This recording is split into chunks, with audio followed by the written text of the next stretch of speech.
So next up for Manchester United, an away trip to Spurs. Spurs were booed off at full time after losing to Chelsea last weekend in the Premier League, but they roared back with a 4-0 thumping of Copenhagen in the Champions League in midweek. Now this game feels like another opportunity for Ruben Amorim. I'd explain exactly what I mean. Let's run through the team news, starting 11s, the predictions and key battles for United's upcoming game against Spurs. So, the last game for United before this final international break, thank God for that, is Spurs away. Can we make it 4 wins and a draw in the last 5 games and go 5 undefeated in the league? That will be some turnaround from that Brentford game. I'm going to run through all the team news ahead of the game. I'm going to run through my predictions starting 11, the matchups that I think is going to be important, but there's an opportunity, I think, against Spurs. I really, really do. Now, before I kick off today's show, I want to tell you about a fantastic, genuinely fantastic offer from Betano.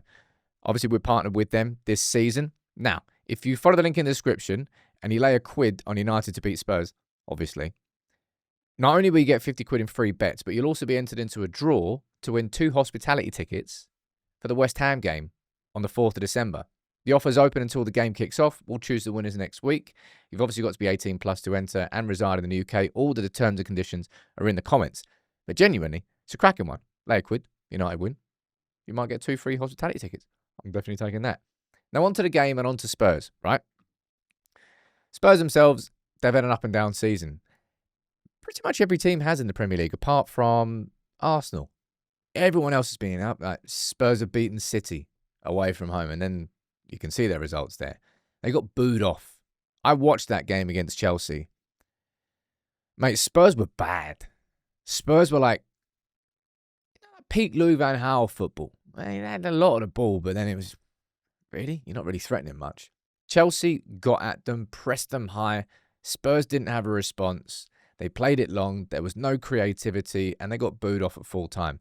They followed that up with a 4-0 spanking against Copenhagen in midweek in the Champions League. Now let's run through the teams. These are the last 2 starting 11s from Spurs' game against Chelsea and our game away at Forest.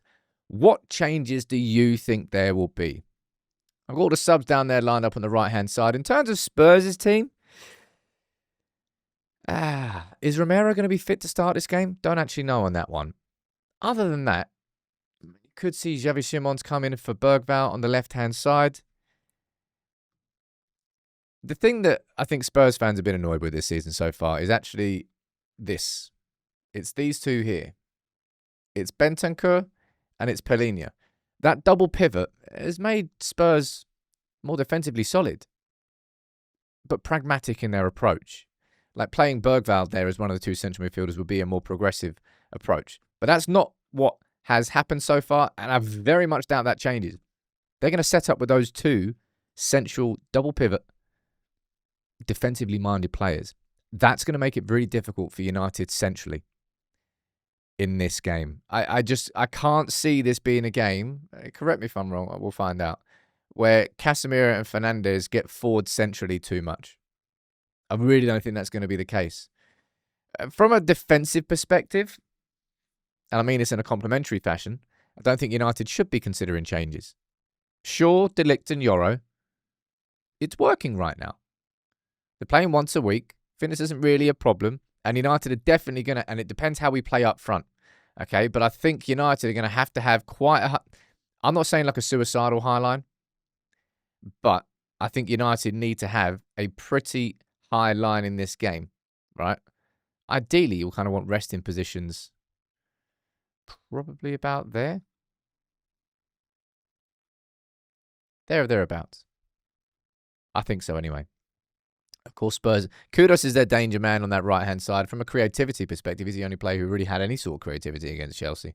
The rest, like, I'm not really scared of Mwani through the middle. I'm not really scared of Richarlison. Famous last words. Solanke's injured. Watching both score. That's how it works. Cursing it.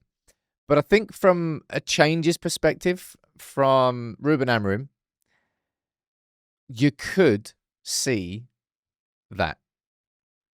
And given that Casemiro is probably our most informed player, that might sound like a dumb thing, but if you want that terrier in midfield, you're going to start Ugarte. Because the thing that Chelsea did really well was they pressed Spurs in these areas. You saw Caicedo jumping up. You saw Enzo Fernandez. Can't remember who was playing up front for them.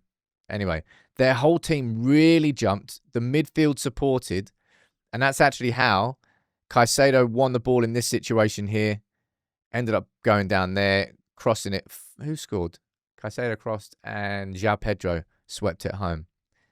They caused Chelsea a ton of problems by pressing them high up the pitch. Will United have a high press against Chelsea? Sorry, not against Chelsea, against Spurs. That's probably the biggest question. If they do, and that's what they want to operate, there is every chance that you see the same setup that we saw at Anfield. And you see Mason Mount come back into the starting 11 and United play in that sense. And again, from a pressing perspective, Ugarte will be able to support that press better than Casemiro. I think that's going to be the question mark about the starting 11. Do we approach the game in the same way that Chelsea? Because if I was to think about how United are going to win this game, I think we should just piss off the crowd. They were booing them at half-time against Chelsea. They were booing them at full-time. They won 4-0 against Copenhagen, and Van de Ven, I don't need to tell you about the threat that he could offer in his bounding runs through the middle. That's going to be a bit of an issue. I don't really think we've got any midfielder that could stop that.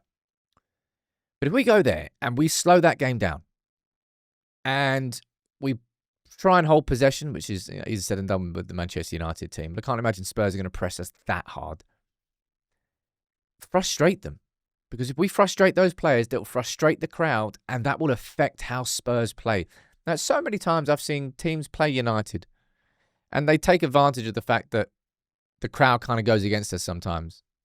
Hostile crowds away from home, and sometimes at Old Trafford too. We never really seem to do it to other teams. This Spurs team is gettable. Are they dangerous? They're going to have threats from set pieces. You know that. Kudus is going to be a threat. Van de Ven bounding through the middle. It won't be easy to have central progression. It's not an easy game by any stretch of the imagination.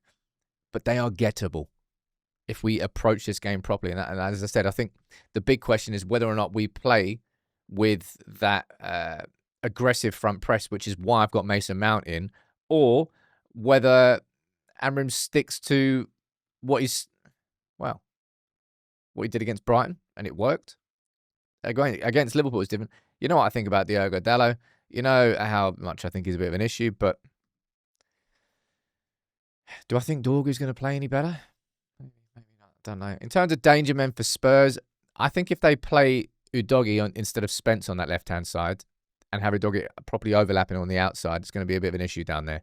And if Ahmad's playing as well, and so far Ahmad has played in these bigger games, away at City, away at Liverpool, he's played at wing-back, which is good from an attacking perspective and a confidence perspective, but it might make United a little bit vulnerable down there. And of course, Ahmad was beaten by Morgan Gibbs-White at the back post for the goal against Forest. That's the pros and the cons of playing Ahmad there.